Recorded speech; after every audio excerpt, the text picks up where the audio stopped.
et bienvenue au cœur du débat dans la bibliothèque du Conservatoire national des arts et métiers.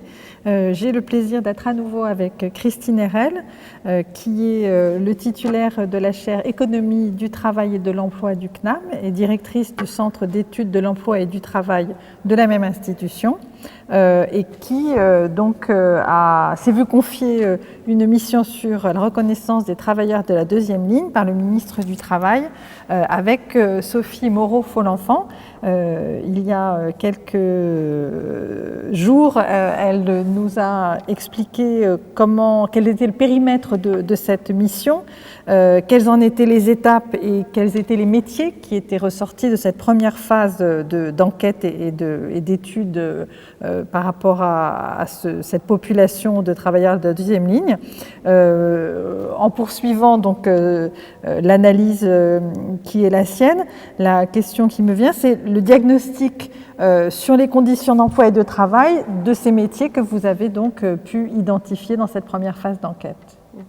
Alors, peut-être un petit point méthodologique, c'est les conditions d'emploi et de travail, donc on les appréhende au travers de toute une série d'indicateurs statistiques construits à partir des grandes enquêtes dont on dispose et de données administratives. Et donc, c'est la DARES, la direction des statistiques du ministère du Travail, qui a produit toute cette série d'indicateurs. Alors, on a des indicateurs sur 6 dimensions, donc je vais reprendre un petit peu chacune de ces dimensions pour exposer effectivement les problèmes qui peuvent se poser pour ces travailleurs de la deuxième ligne. Alors, globalement, pour commencer, on peut dire que leur qualité du travail et de l'emploi se situe en dessous de la moyenne des salariés, puisqu'on a toujours comparé tous les indicateurs à la moyenne des salariés.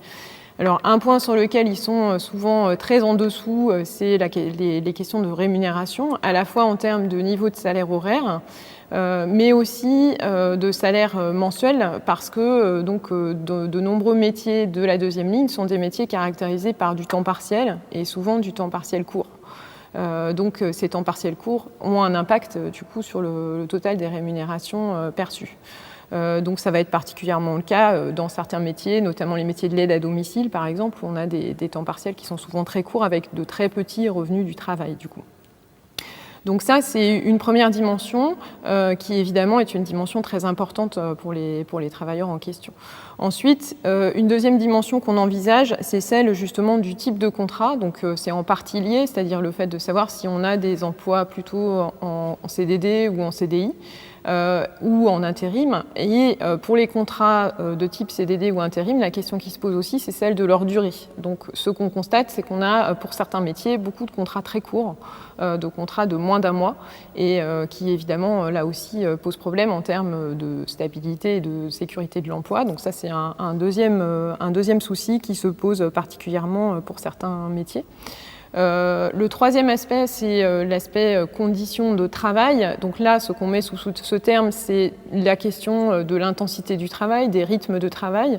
Et de nombreux métiers de la deuxième ligne sont exposés à des rythmes de travail qui sont difficiles à tenir, à la fois pour certains emplois d'ouvriers, mais aussi pour des emplois d'agents de propreté, par exemple. Donc on a des problèmes de conditions de travail qui sont importants, qui se voient aussi au niveau des statistiques sur les accidents du travail et les maladies professionnelles, dont la fréquence est souvent plus élevée. Donc ça, c'est la troisième dimension.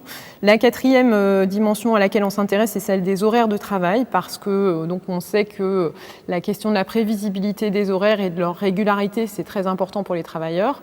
Or, là aussi, dans certains métiers particuliers, notamment dans le commerce, on va avoir des horaires qui sont à la fois souvent décalés, le soir, le week-end, et aussi avec une fragmentation des plages horaires de travail qui sont disjointes dans la journée.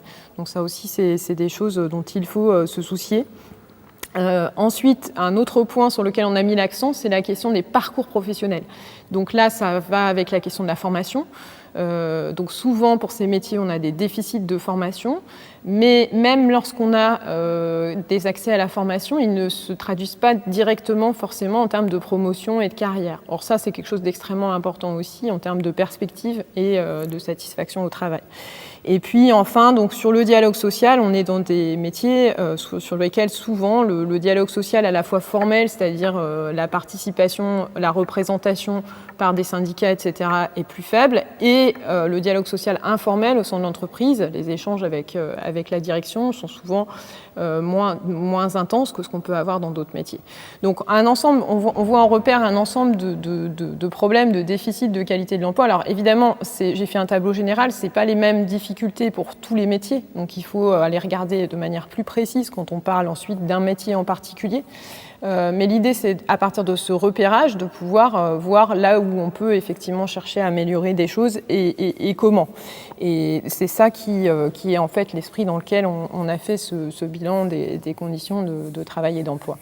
Et alors du coup, la phase suivante, même si on a compris que c'était de l'accompagnement, cette étude, c'est quelles sont les pistes de solutions justement pour régler toutes les questions qui se posent spécifiquement, même si elles sont plus ou moins aiguës en fonction de l'emploi, mais pour ces travailleurs de la deuxième ligne.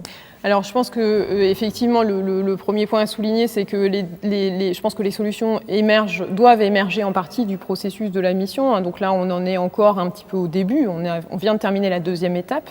Mais simplement, si on réfléchit à des leviers possibles de revalorisation, le premier élément, évidemment, c'est le travail sur les rémunérations. Donc ça passe par un travail sur les grilles salariales éventuellement dans les branches. Mais ça, c'est du ressort donc de la négociation entre les partenaires sociaux.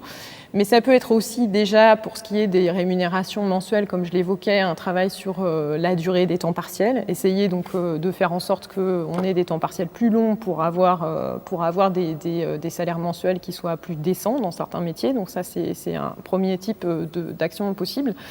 Un deuxième type d'action possible qui est très important, évidemment, c'est cette question des carrières et de la formation. Donc, à mon avis, sur ce point, il ne s'agit pas seulement de dire on va les faire accéder davantage à des formations, c'est aussi travailler sur la reconnaissance de l'expérience quand on passe en formation, donc c'est tout ce qui est VAE, etc. Et c'est aussi ensuite, en aval, quand on est passé en formation, que ça puisse effectivement se traduire par des promotions, et ce qui n'est pas forcément automatique. Donc, voilà, tout ce travail sur les carrières qui est important. Sur les horaires de travail, comme je l'évoquais, il y a aussi beaucoup de choses à faire puisqu'on peut chercher, alors bien sûr on ne va pas changer la nature des horaires et le fait, il y a des horaires atypiques dans certains métiers, mais on peut travailler sur la prévisibilité par exemple, parce qu'on sait que ça c'est quelque chose de très important pour que les salariés puissent s'organiser, donc c'est des choses qui doivent être prises en compte, et donc travailler mieux sur les plannings, la prévisibilité des plannings, etc. Et enfin, sur les conditions de travail, au sens conditions physiques de travail, il y a beaucoup de choses qui sont faites déjà dans les branches qui sont concernées, mais on peut aller plus loin dans la prévention des accidents et des maladies professionnelles. Et donc là, il faut que cet axe-là soit continué, en fait, dans les entreprises.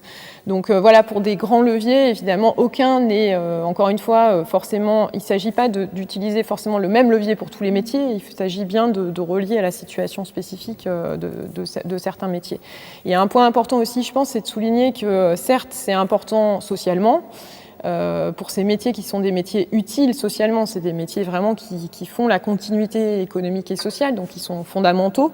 Donc c'est utile socialement, mais c'est aussi utile économiquement, dans le sens où c'est souvent, pour pas mal de ces métiers, on a des problèmes de recrutement, parce que c'est peu attractif compte tenu des conditions d'emploi et de travail.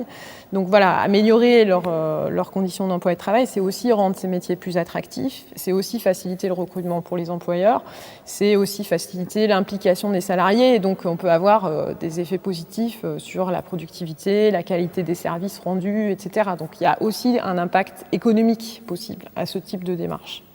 Écoutez, merci beaucoup sur ce point très positif, puisque donc grâce à votre travail et malgré la crise qui n'est